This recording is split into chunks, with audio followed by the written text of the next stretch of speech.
muraho neza. Yesu ashimwe cyane abantu barimo gukurikirana kamera za isi nziza, twongeye kubaha ikaze, turabakunda cyane, twari tubakumbuye. Rero imbere ya kamera za isi nziza murahabona umupapa, ni umupapa ukuze, abantu benshi ngira ngo mushobora kuba mumuzi, cyangwa se wowe udukurikirana akanya ushobora kuba utamuzi, ari ubwa mbere mubonye, araza kutwibwira, atuganirize. Ni umupapa w'inararibonye, afite ibintu byinshi byiza by'ingirakamaro adufitiye kandi byagirira akamaro buri muntu wese, yaba umwana, yaba umusore, yaba umukecuru cyangwa umusaza. Ibintu atubikiye ni ibintu bifite akamaro gakomeye. Reka rero dufatanye twese, arimo kudukurikira tumwakire. Papa, turakwakiriye cyane. Imana iguhe umugisha. Ntaragira wenda icyo mvuga, reka tubanze dusenge. Data, mu izina rya Yesu Kristo, turaguha icyubahiro aka kanya keza kugira ngo mwingere mwiza amagambo tugiye kuvuga. Mana, buri muntu wese uyumva ahindura umutima we, ahindura ubuzima bwe, kandi amugirire akamaro, amuhe n'icyerekezo muri iki gihe tugezemo. Mwami rero udukoreshe, kandi turi hano kugira ngo ukuboko kwawe kwiza kube ku bwoko bwacu na bene wacu n'abandi bareba Mwami TV. Mu izina rya Yesu, amen. Nitwa Apostle Nzamwita Faustin, umukozi w'Imana, ndubatse, nkorera Imana, abantu benshi baranzi. Nigisha amagambo menshi, nigisha ijambo ry'Imana mu matorero atandukanye hose muri za ministeri muri iki gihugu n'ahandi no hanze na hehe. Ubwo buntu nkigisha amagambo abenshi bazi yitwa karande, niyo nkunda kwigisha kugira ngo abantu babatuke.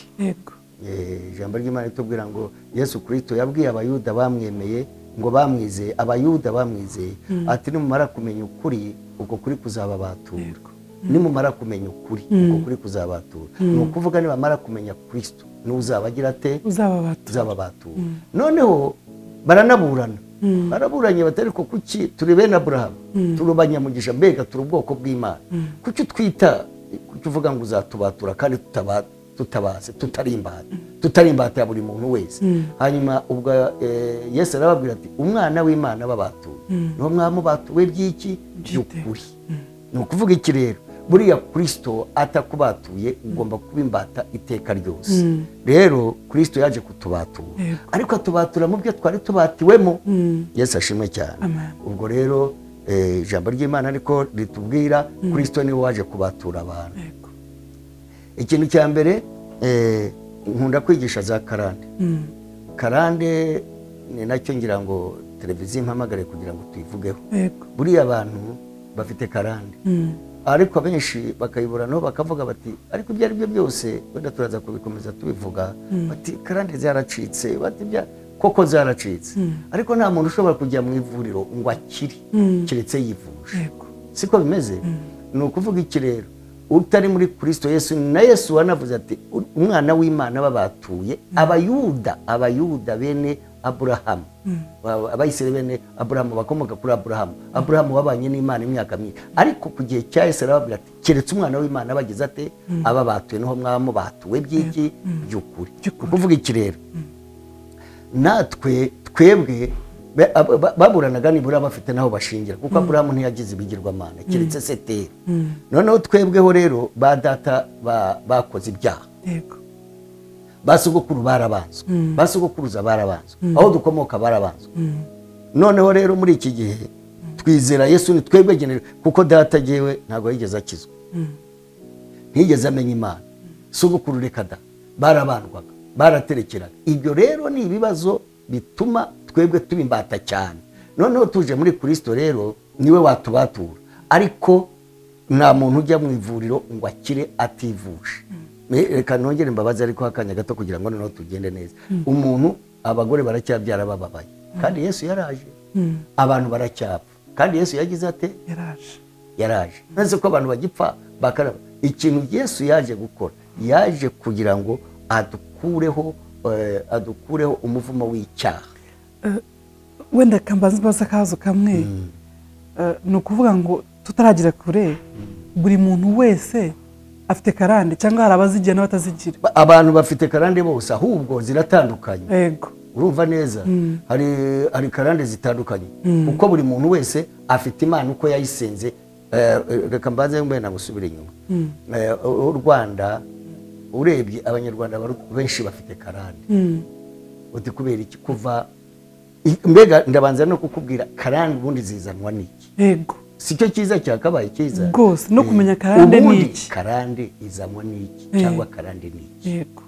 Ariko buriya ndashima buriya n'abazungu cyangwa abaganga. Iyo urwaye barakubaza. Ati iyi ndwara iwanyu ntibayo.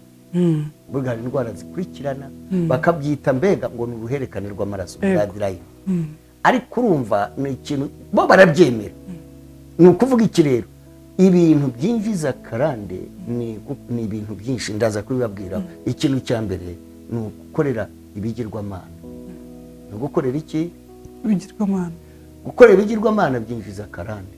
Kuko abanyarwanda ryangomba baza mu Rwanda yaje mu 1400 cyangwa 500 hagati ku ngoma ya Ruganzu.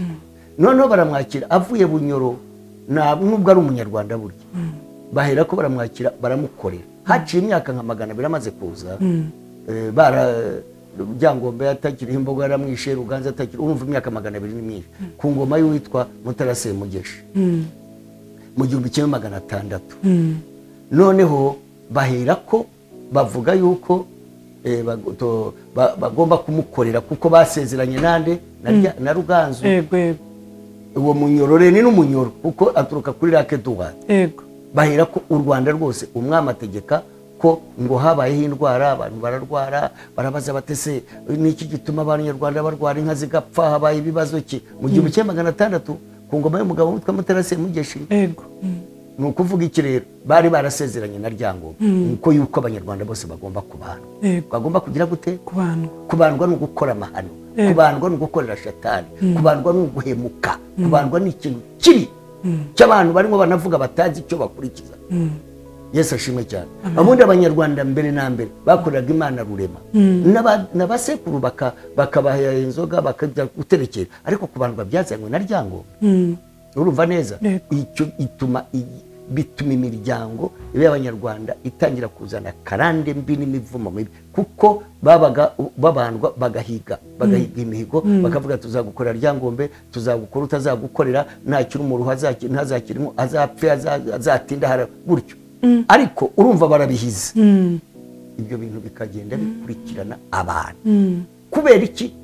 Imihigo barahigiye ku Mana. Niyo mpamvu ujya kubona ukabona buri muntu wese nkuko warumbaje utese karande ubundi iziti cyangwa karande ituruka ku bintu byo gukorera ibigirwamana. Yego. N'umuntu wese wakoreye Imana zitari Imana rurema. Kuko ari ijambo ritubwira hariya mu kuva igice cya 20 ngira ngo na 20 ngo uzatura Imana itari Uwiteka igitambo avumwe.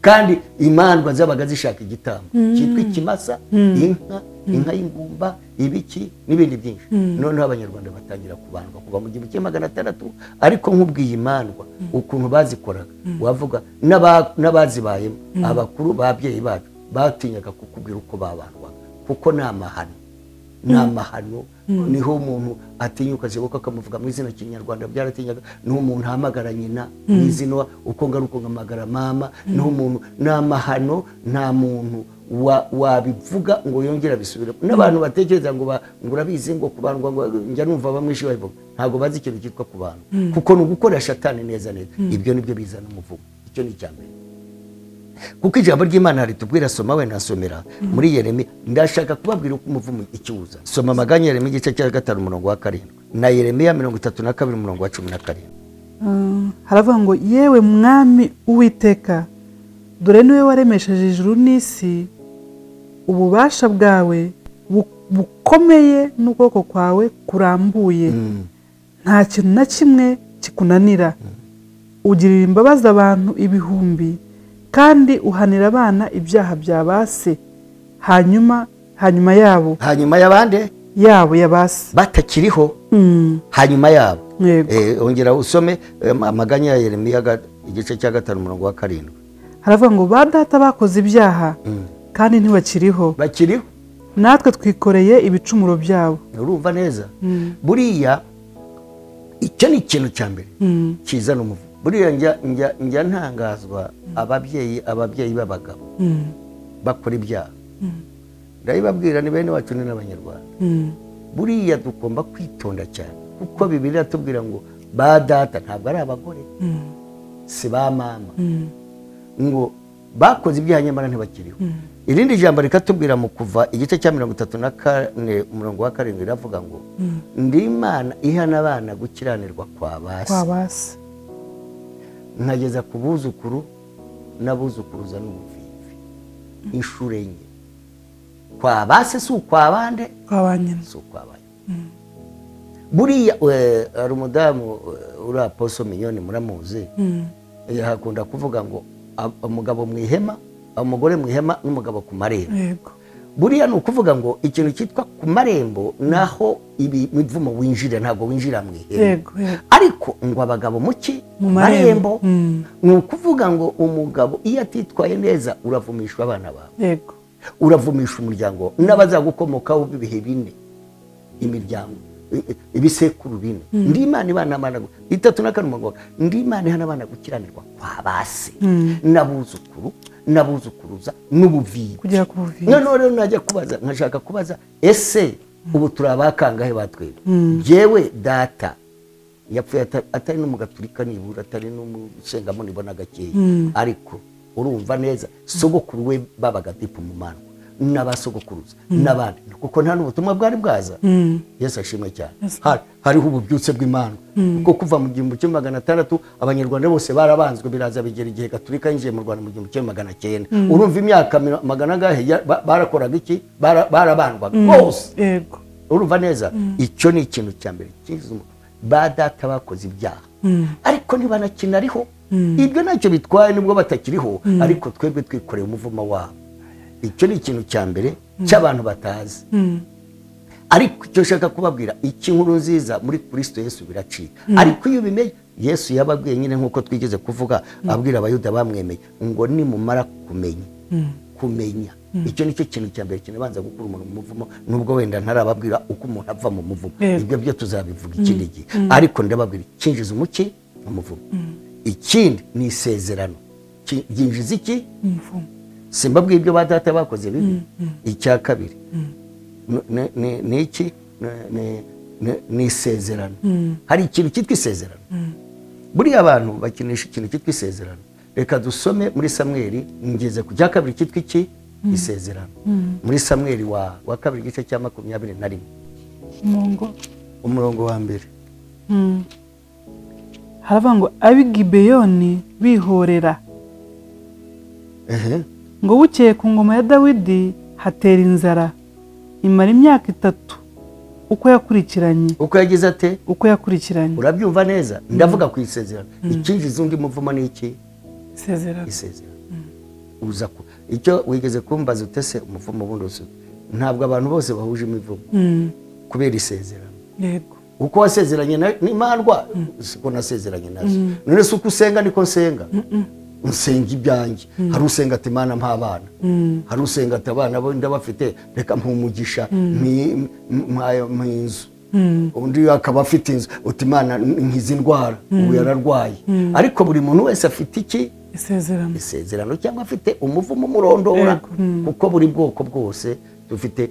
Abanyarwanda dufite imiryango 18 dukomokamo: Abasinga, Abacyaba, Abashingo, Abagesera, Abanyiginya, Abega, n'imiryango 18. Ariko tugakomoka ku mugabo umwe witwa Gihanga. Nubwo buriya urabizi mu Rwanda haje n'ibintu by'ibibazo, ngo urabizi ngo ubwoko buntu, ariko twese tubyarwa n'umugabo witwa Gihanga. Niho dukomoka. Gihanga yabyaye abana ngo benshi burya, nubwo tutabimenye. Bamwe bageze Tanzania bari Abashubi, nawe Gashubi kara ka Gihanga. Umwe ngo bigeze gukanga Ruteni, ntimubizi muri abana. Hari n'uwitwa Gaha n'Abahaba bahehe Tanzania, kandi bavuga Ikinyarwanda cyane. Noneho rero twebwe natwe babyara Bagahutu, babyara Gatutsi, babyara n'abandi none harangije abyara n'umukobwa witwaga Nyirarucyaba Abacyabakomoka. Ariko buri muntu, icyo ushaka kubabwira, buri muryango wose, iyo miryango 18 ifite umuvumo wayo wihariye. Hari abaterwa n'indwara gusa, bakagira indwara karande y'indwara yitwa kanseri ikabica bose.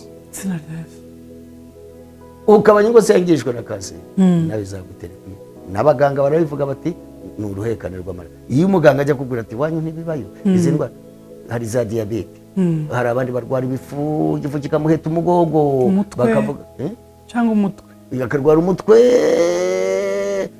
abandi bagasara, abandi bagaterwa n'ibisazi, ugasanga hari imiryango isara, niyo adasaze cyane agasara gake, ariko ari umusazi.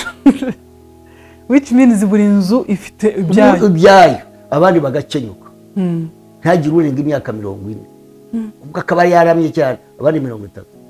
Shatani umuvumo warabashyiriyeho umurongo ntarengwa, agomba ukaza wagira gupata ukarwara ugapfa. Abandi bakajyaho bakabaho bakennye, akagira imyaka 100 ari umukene, wajya gukira ukapfa kuko urabizira.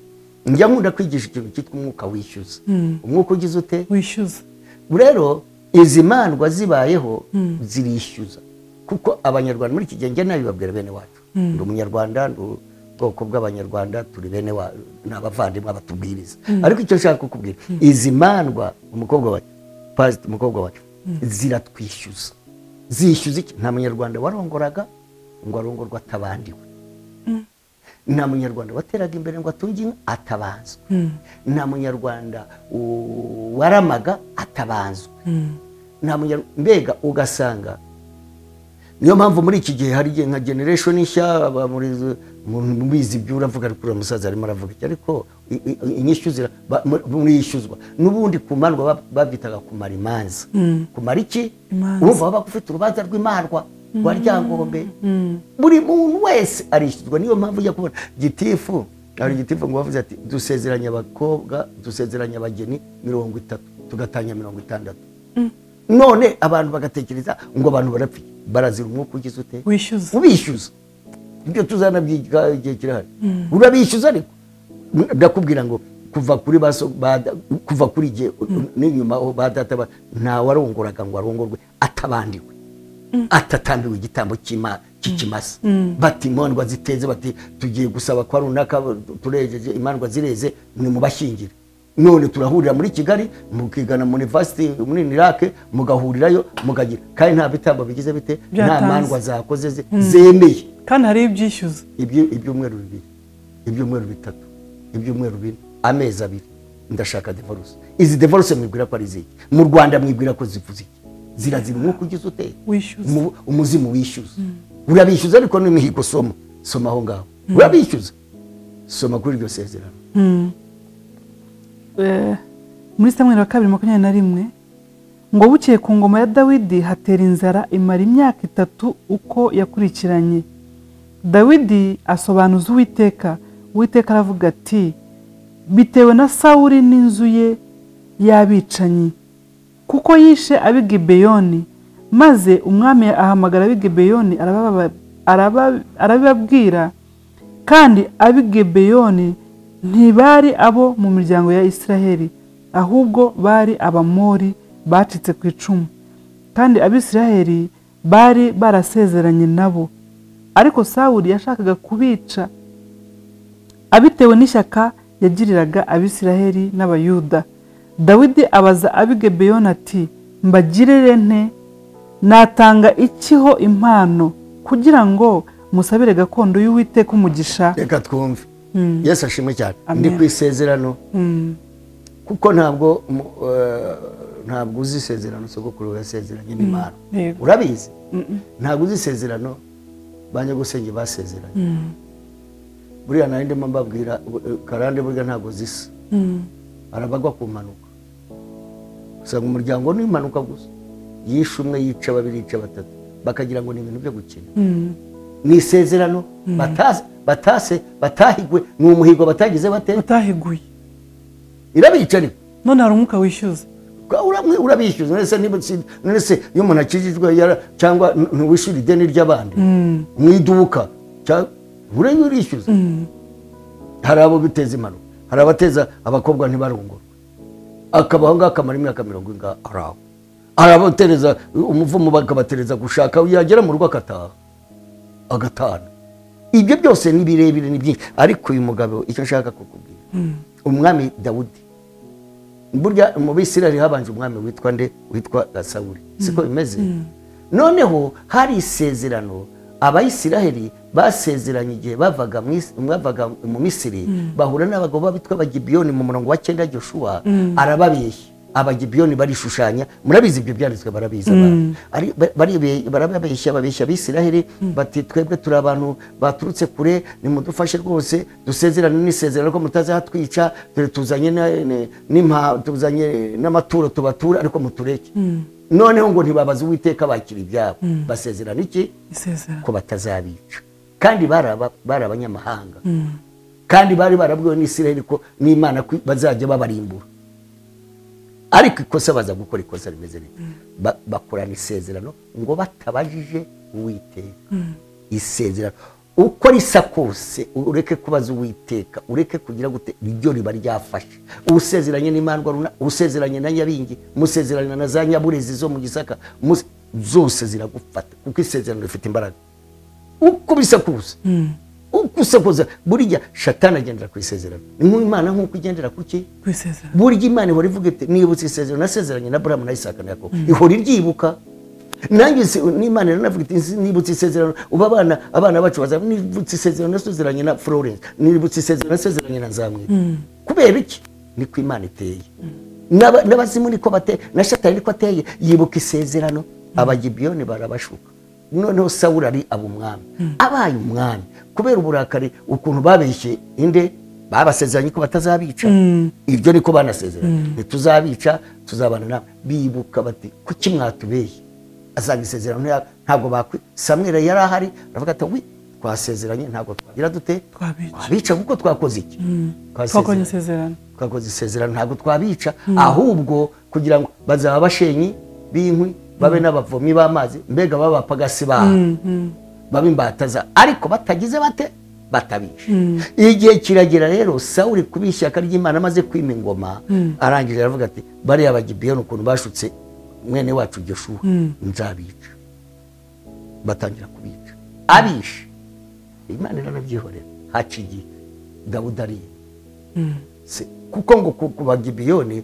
abantu bajya basoma Bibiliya bazi n'amateka ya Bibiliya kuva ku bagibiyoni igihe basezeranaga na Samuel kugera kuri Dawidi ngo hari haciye imyaka 600 cyangwa kuri Sawuli 600 ariko isezerano ritaragize ritaravuye yarangije bati abica Dawudi ari innocent Imana imwimukisha amavuta ntabyo yarazi ntawe yigeze yica uyarwanaga na bagoriyati ariko igihe kigeze ureko isezerano rifite imbaraga riraza yica ngo abagibiyoni Sawuli yarabishe byararangiye ku ngoma ya Dawudi hatera inzara imara imyaka 3 yikurikiranye bati dukora iki habaye iki Imana nakoze iki ku gihugu cyishwe n'inzara Imana ajya gusobanuza Imana kuko Dawudi we yakoraga ibintu burya hari ijambo nyankunda kwigisha muri ubu buryo nyine yo nigisha Karande ngo hari impamvu ibitera hari impamvu igize ikintu kikuriho cyose kiba gifite impamvu igize itera impanuka itava iwanyu mu muryango wanyu hari impamvu igira itera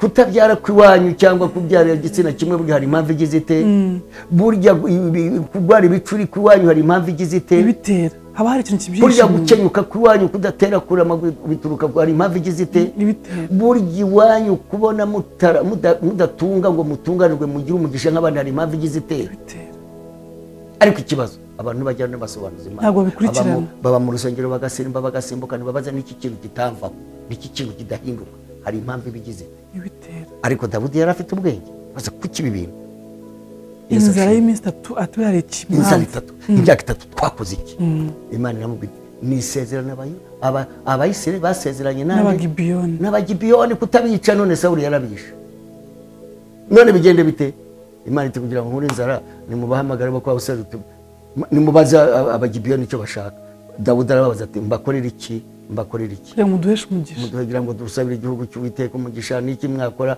ati nimuzana bo kwa Sawuli basigaye tubice bitwa n'iki n'amakosa se yagize ati yakoze Yesu ashimwe amen mbifatanyije rero n'ibingi by'u Rwanda u Rwanda nababwiye u Rwanda kuva rwabaho muri za 1100 rwo rwatangiye ku ngoma ya Gihanga kugeza mu 1500 ejo muri sikera hariho umugabo witwaga Ruganzu yakira Ryangombe basezerana isezerano ko bazamukorera bakira Nyabingi we bamwakire mu ngira ngo ku ngoma ni hafa ntabwo ari cyane nko ku ngoma ya Rwabugiri cyangwa hirya ho gake simbize gizagitira ariko Nyabingi nawe yari umukobwa muri Ndorwa mu majyaruguru mu majyaruguru nka za Uganda iyo ngiyo mu nkiga kugeza iyo ngiyo ariko we yari umukobwa ngo w'umwami wo mu Ndorwa nawe akorana isezerano nande n'umwami w'u Rwanda ariko we bamuha kutarenganya Barongo aka gace ka ruguru niho yakoreraga niho bamukoreraga za Byumba za Ruhengeri za Gisenyi uyu Mutara ukazamuka za Bunagana za hehe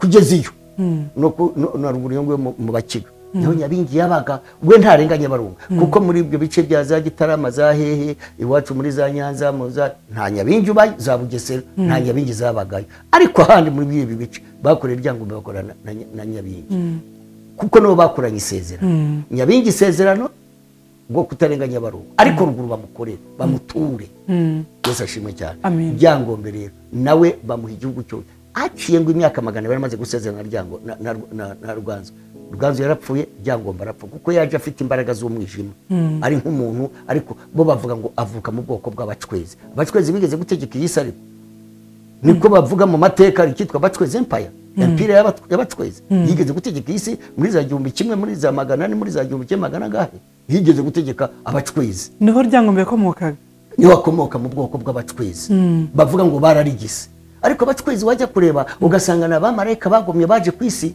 bihira kubihindura nk'abantu niko nge bitekereza kuko ngo bigeze kubaho kandi ari abantu bagaragara banakora banafite nk'abanafite ibintu bariho inwa mu bwoko bwigeze kubaho ngo burabura ariko ureba ni nk'abamarayika simbizi ariko ibyo ari byo byose ntabwo ari abantu b'Imana bari bafite izindi mbaraga bakabwita ngo Bacwezi Empire mu mateka biriho noneho rero icyo nshaka kukubwira ubwo basezerana mu 1500 cyangwa 400 haca imyaka 200 abanyarwanda bararwara abanyarwanda inka zirashira abanyarwanda bazana ibibazo noneho barahanuza bati dukora iki bati niki kibaye bati n'umugabo ugeze gusezerana na Ruganzu imyaka 200 ishize cyangwa 100 ishize dukora iki nuko bantu batangira kubandwa niko kwaje nuko byatangiye nuko byaje batangira kubandwa gukorera Satani bakori amahano mbega ibintu biteye isoni ntakwirirwa mvugira hanga ariko icyo nshaka kubwira bazize iki isezerano uko umuryango rero wasezeranaga umwami yaravuze ati ngaho ni mu bandwe tubeho abanyarwanda batangira bose kubana noneho rero uko mandwa bazisabaga baravuga bagakoma tugusabye ibi nibi utazagukorera mu bana bacu nabuzukuru uzabateza ibyago uzabateza amako ukajya ukabona buri muryango wose ufite icyawo daimoni yihari wabo ufite umuvumo wabo icyo ni ikintu cy'isezerano icyo cyinjiza iki wenda reka nsome ijambo riri ahangaha mu kuva reka dusome mu kuva 22 umurongo wa 20 uzatambira Imana yose igitambo itari Uwiteka azarimburwe rwose nta kindi Ryangombe yabaga akora bamutambiraga ibiki ibitambo iyo yavugaga ati ndashaka imfizi niyo bakubitaga intorezo bena bakayivuga bakayibwira bakayikubita intorezo ayo maraso uko bayagiraga bayabaga bayamisha ku bicaniro byabo bya Satani bagahira ko bagahiga imihigo tuzagukore burya hari ijambo ritubwira mu barebo amagambo mwaturumbukiye kuvuga no kuvuga guhiga imihigo ababera umutego ikintu cyitwa nababwiraga isezerano ntabwo uzi imiryango uko yasezeranye ntuzi ibyo sogokuru wawe yasezeranye ariko dufite muri iki gihe kuva kuri stage dufite umugisha ahantu umuvumo ucikira kwande kwa Yesu ariko nabwo bigashaka kugira ngo umenye kuko umenye ukuri utumenye ukuri turwanye nukurwanaga nukurwana nukutambira amaturo nukusengera nukurandura nukwikuraho ariko ubundi icyo ushaka kukubwira umuvumo mushobora kukubabaza ukazajya mu ijuru ariko ukubabaje wibuka ariko Yesu ashimwe cyane hari umugabo witwa Aburahamu ngo indi nzara iratera itari yateraga muri 26 itangira ngo indi nzara iratera itarateraga ntiyateraga igihe cya Aburahamu akiriho urumva neza kwa Aburahamu habaye inzara yihakana umugore we. Umuhungu we Isaka yihaba inzara, yihakana iki? Umugore we.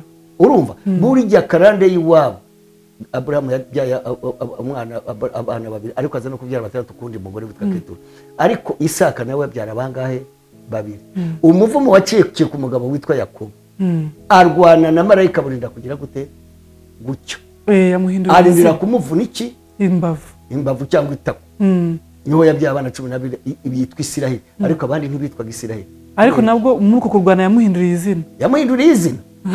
Urumva sinambara ubundi yitwaga Ntuza nyine Yakobo muri gani. Ego. Aragira ati nkwise ko arwanije Imana niki n'abantu rabatsinda. Umugabo warwanye kwihame. Rero icyo cyaka kubabwira ibi byo gukizwa reruye niho dukirira karande. Ariko tubanza kurwana. Turarwana umeneka iji, turarwana ugira ute, turarwana kugeza igihe turandura ikintu kimaze imyaka iwanyu. Ariko uzi wenda hariho umuvumo wicaso. Umugabo yigeze kunganirira ati iwacu tubyara abakobwa, abakobwa 10, abakobwa 5, 6. None tukabyara umuhungu. Uwo ni umugabo ni n'umukozi w'Imana. Tukabyara umuhungu umwe, ubwo wamara kubyara umuhungu ukitegura gupfa. Ugapfa umwana agakura w'umuhungu akabyara abakobwa. Yageze igihe cyo kubyara umuhungu akitegura akagira ate? Agapfa. Icyo ni ikintu kiba kiri mbaraza y'abantu yabiciye nyuma. Niwe yabyariye abahungu benshi, nawe maze kwiboroka ahantu nibwo yatangiye kurwana. Arwana na dayimoni yo mu muryango ibategeka. Acuwa umuvumo w'isezerano, abyara abahungu n'ubara bafite benshi n'umugabo maze gutera imbere Imana yamuhaye. Ariko ubu nuko iwabo basekuruza babagaho abakobwa niba ari 5 6. Umuhungu yavuka, umugabo akagira Isaka agira ate? Agapfa. Burya hariho kandi ureba umwana ugapfa.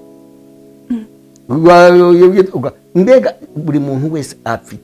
Reka mbabwire ikize umukobwa wanjye Yesu ashimwe. Abantu kudakizwa kirambabaza. Kandi n'ukijijwe ntamenye ibi biragira bite? Birakubabaza. Kuko utarwanya Satani wishe so ari umusore uzakwica. Satani ukaba utazi so nawe ntamenye sekuru. Ise nawe sekuru ntamenye se ukagira ngo ni ibintu biba byoroshye. Ni ikintu kiba kiri maraso kibazengurukamo iyo utakimenye, kuko ni isezera batazi iyo twasezeraniye, batazi iyo basezeraniye, ntago bari babizi. Ariko nk'ubu ngubu isezerano rya Abrahamu racyari kubuza kurube n'ubuvivi bwe. Iteka n'ubu nta watinyuka Isiraheli kwisa kubera isezerano se sekuru yagize ate? Yasezeranye aho akomoka. None aho akomoka kwande? Aho akomoka kwa Abrahamu. None twebwe dukomoka kwa Gihanga, abandi batukomoka kwa Nyirarucyaba, abandi bakomoka kwa Kagesera, abandi baturuka kwa Serwega, abandi baturuka kwa dufite ibintu twasezeranye bitubata bitugendamo. Ashimwe. Amen. Ngira ngo twakomeza. None se ubwo tumaze kumenya ko karande ari umwuka ukurikirana umuntu w'amasezerano iwabo cyangwa se igiseko cye cyagiranye n'imyuka runaka twe tutazi. Yego. Ikakubaata ikagukurikirana ubuzima bwawe bwose kandi uri nta kintu nabiziho. Nta kibizi utanabigizemo uruhare. Nese Dawudi yagizemo uruhare? Nta ruhare yabigizemo. Byamukurikiranye. Byateye igihugu cye. None se cyakabiri Sawuli, bene Sawuli nibo bakoze icyaha? Ntacyo bakoze. None se ntibabahamagaye bakabica? Icyo cyanditswe muzagisomera. Ntibabakurikirane bati nimubazane babice. None se nibo bazize wa mwuka wo kwishyuza. Urakoze watubwiye. Ntabwo byoroshye. Umwuka wishyuza rwose nawigishije, ariko urishyuza ingo z'Abanyarwanda. Mu Rwanda ingo gusenya cyangwa gutana biteye ubwo bigeze kure, biri ku rwego ruteye ubwo. Ariko abantu ntabwo babizi. Na leta irabireba bigasanga twabigenza dute? Keretse itorero nirwo ryakabakijije, kuko nibura tubigisha ijambo bagahinduka. Ukanavuga ukanabakasorye nkasoreza ingo nyinshi zikagumana. Ariko umwuka uba wishyuza. Amezi 2 turatana, umwaka turatana. Ubu abantu benshi bari muri detail, divorce ndi hafi, baduhaye igihe dutana. Umva nawe berazira iki? Umwuka ugize ute? Wishyuza. Erega nongere mbabwire, iki gihugu cyacu gifite ibanga ry'Imana. Nuko Satani yakibabaje, ariko gifite ibanga ry'Imana. Imana yashaka gukorera muri iki gihugu. Niyo mpamvu ubona abantu batangiye gusengera iki gihugu, niyo kikiba igihugu Florence. Kuva cyabaho imyaka n'imyaniko, niyo kikiba igihugu kigaragara. Nicyo gihugu cy'umugisha. None se hari n'ikintu nshaka njya mbwira n'abantu niyo nigisha n'ejo bundi mu Mutara nari ndamwe ku gicaniro cy'abapasiteri icyo nshaka kubabwira abanyarwanda kugira ngo bahungaga 59 gusa n'6 na 1 na 2 na 3 bahunze n'izana kera bahunga za Ruzagayura bahunga za Rumanura imbaba bahunga za Gakorwa za Gakwege nibyo bahungaga kugira ngo bahungaga 59 gusa 59 ni finale ariko ubundi bahunze kuva kera inka zigashira bagahunga inzara ikaza bagahunga bakabuyera bakajya mu za Uganda muri za Tanzania ariko ndashima Imana muri iki gihe dufite ibiryo byihagije umugisha imvura iragwa y'umuhindo imyaka irahari ibitoke birahari igihugu urabona cyabaye igihugu nk'ibi cyabaye igihugu abantu barakizamo n'umutekano abantu baraza kureba u Rwanda abantu nindeze wazaga kureba u Rwanda ntabwo si 94 tuza muri iki gihugu basagaruye imiyenzi yari mu Kiyovu hari ibyo n'abari mu mujyi wa Kigali ngo imiyenzi iri he mu mujyi nta waruzi ibigori ko bigira umutsima nk'ibindi bateraga ibigori munsi y'urugo byo kotsa byashira bakarikiraho umuvumo buri muntu akwigisha ubumara uguterereza no kutamenya ubwenge abandi ibigori baryaga bo bakarya ubugari ntibamenye batese ibigori uzi ibigori bizwi iki gihugu uzi umugisha uri muri Rwanda uzi ibitoke biri muri iki gihugu bireshya n'intuza none se byabagaye burya umugisha ushobora gucuruza ugacururiza ahantu ntiwunguke ariko kubera Imana utariho umuvumo ukajya kubona aho wacururije ukahabonera umugisha ni ukuvuga iki gihugu si igihugu kimwe se none se twunguye ikindi none se kuki cyeze ibishyimbo bireze amasaka rero ibindi byo kurya birahari ntawe ukivuga ngo bazana gahunga ngo kubera ko ngo bamwe badakura gahunga hanze ngo turashira gusa twarashize kuva imipaka ifunze twabaye ikese igihugu se nikeze ko rero kubera umuvumo wakivuyeho Yesu ashimwe umuvumo wakivuyeho yewe Imana yarabimbwiye mu 2000 uyu muvumo ku gihugu umuntu adiringa ni mu muryango w'iwabo ariko umuvumo uvuye ku giki ku gihugu rusange imyaka 100 amina ko Imana yambwiye kuva mu 1900 kugeza mu 2000 burya nkubwiye ibintu byabaye muri iyo myaka 100 wavuga utumuvumo wari uriho ko yego wari uri ku gihugu inka sisi wazashize muri 9 n'ibindi neze ko ntanka zigita Yesu ashimwe ono umwuka wishyuza imyaka uzareba abantu buzuza inza gapfa kubera iki yujuje inza tabazo sezerano ya sezerano ryishyuza yeze kuki wujuje inzu kandi wanyu baruzuzaga inzu ari uko bageze bate babanza ukuki utera imbere ukagira amafaranga ageze aho ngaho utagize ute utabanza ndakwica umuzimu kaza umuntu ati yarebye inzu ikubita hasi arapfa bati yaramaze kuzura nze agiye kwitaharwa na stroke ubantu daimoni yo mu Rwanda yitwa stroke umuntu pocho akajya muri koma abandi ugasanga za diabete ugasanga za biki ibirwara utashobora gusobanura ukagira ngo turabinywa mu mazi ariko byose biraturuka kuri uwo mwuka ugize ute wishyuza iterambere wishyuza imyaka kucurama ukagera muri iyi myaka utagize ute utabanzwe wanyu mwaramaga mubanzwe wowe urapfa kurama gusa ukabona utewe n'ikirwara ukapfa urumva neza ariko turashima Imana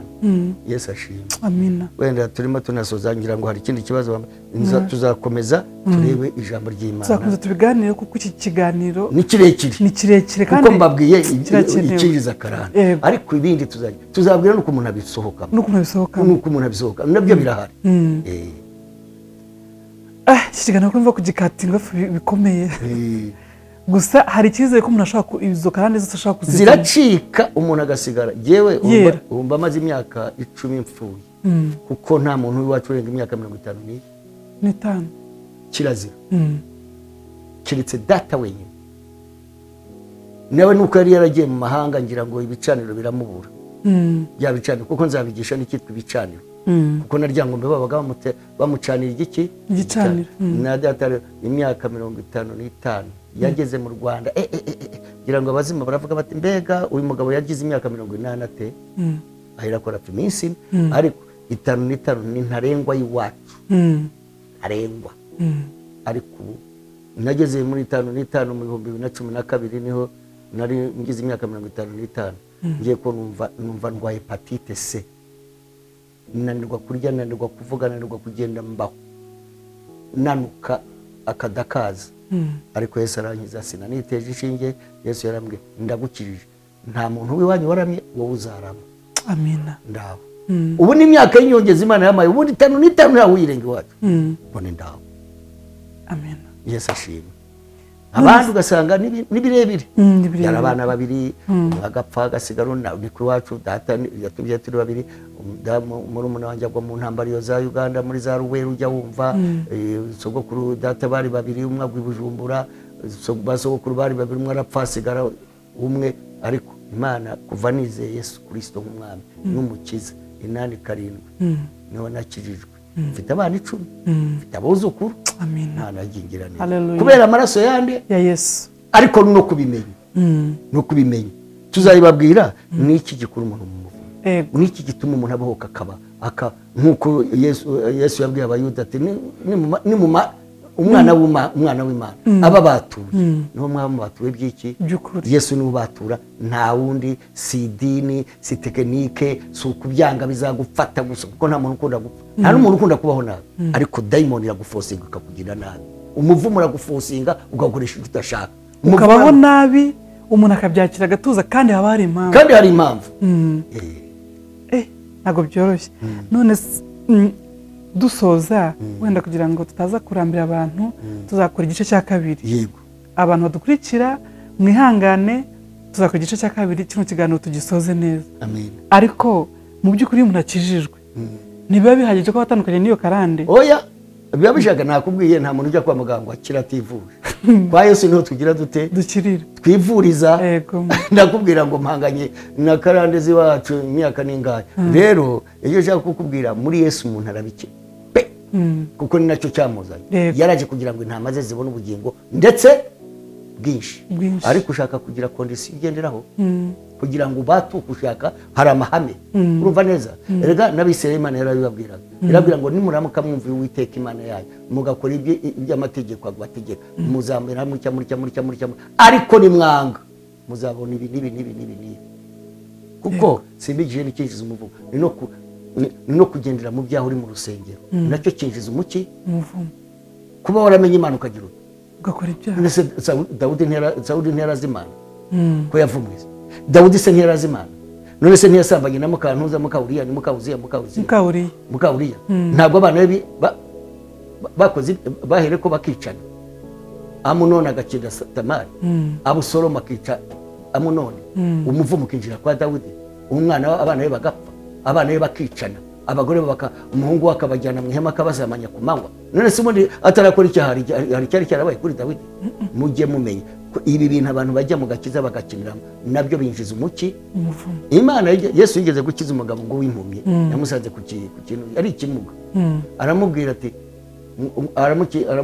wa undi wari wabuze umujugunya mu mazi arangije ngo aramubwira ati se ati nabuze umujugunya mu mazi Yesu aramukiza buke ngo bahurira mu rusengero aramubwira ati dore ubaye muzima ntuzongere gukora icyaha utazabona umuvumo warutaga wa mbere kubamo utazabona ishyano ruti rya mbere bivuze iki Yesu aduhagakiza ariko iyo ugendeye mu byaha umuvumo urongera ukagira ute ukinjira nese nakubwiye Sawuli nakubwiye bari bazi Imana none se Dawudi wigeze wumva ibyago yari afite mbere ariko amaze gukora icyaha atamanye na Mukawuriya ibyago ntibyaje rero icyo nacyo kinjiza umuki umuvumo ku muntu kugendera mu ruse kugendera mu cyaha uri mu gakiza uzawubonaho na mubi w'ikivugo utari dukwiye kwirinda niba twaramenye Imana nk'Imana tugomba kwitinya iki n'ababigenderamo wenda Imana yanababareka bababarira ariko umenye yuko ugomba gutinya Imana mu rusengero ukava mu byaha Yesu yarayimubwiye nabwiye umugore bari bagiye gutera amabuye